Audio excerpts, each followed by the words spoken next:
Hi friends, so I'm giving you a short video just reviewing some of the ones that might have been a little bit trickier because we haven't practiced it as much recently.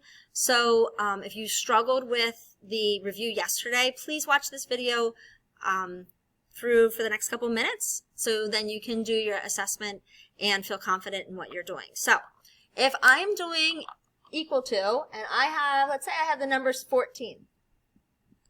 Remember that when I have an equal sign, that means I have to have it balanced on both sides. Think of that seesaw.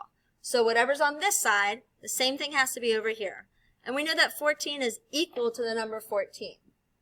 That's it. There's really no other answer than that. Now, the next one, I need to remember that my alligator mouth needs to be facing the greater number. And so for the greater number, that means it has more. If I did this in tens and ones, I have 1, 10, and 4 ones. Well, anything that has less than that would be less than. So I could say the number 1, 14 is greater than the number 1 because there's only one there.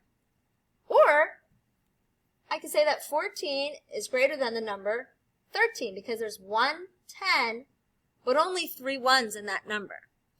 Anything that is less than 14 will work for this answer. The next one, 14 is less than some number. Now this one we can get crazy with, right?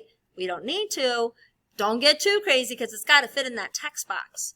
But again, if I have 1, 10, and 4 ones, anything that has more than that, whether it has 2 tens, like the number 20, or if it only has 1 10, but more ones, like 5 ones, for the number 15.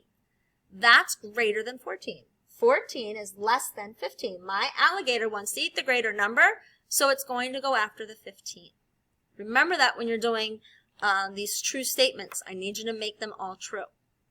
Another one that some friends struggled with is the even and odd. And so if I have a number like 43, I don't need to worry about my tens. I only need to figure out my ones. So I'm going to draw my ones. I have 3 ones, and I'm going to partner them up.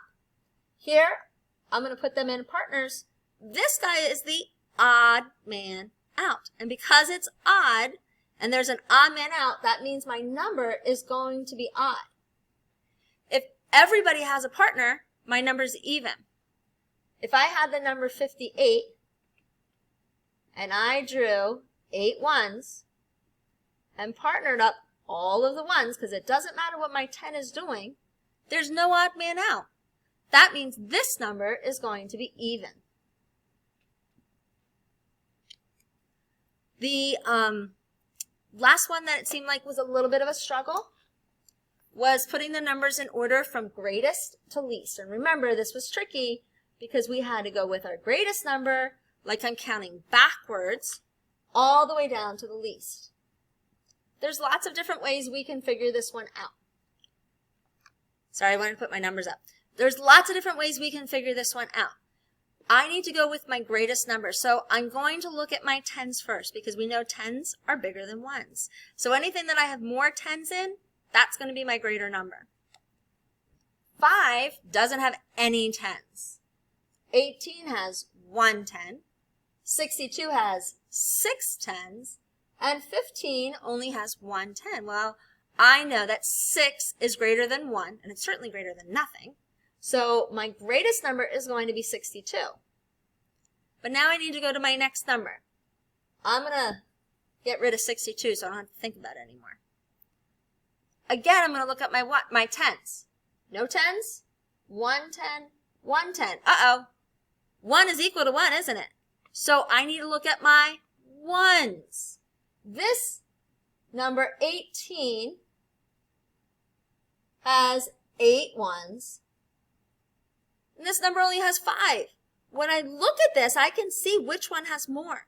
18 has more ones, so that means it is greater than 15.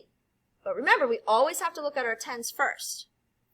I also know that 15 is going to be the next one because this one doesn't have any tens, so 15 is greater than the last number. This one's the only one left. There's no tens. That means 5 is going to be my least. You are more than welcome to do these on a separate page Use your whiteboard so you can figure out which one's greater and which one's least. But just make sure that you are figuring it out and not guessing, because we don't guess in math, we solve in math. Those seems to be the ones that you struggled with. If you have questions, please let me know, and I will answer them in the morning. I'm sorry I can't be here for math today.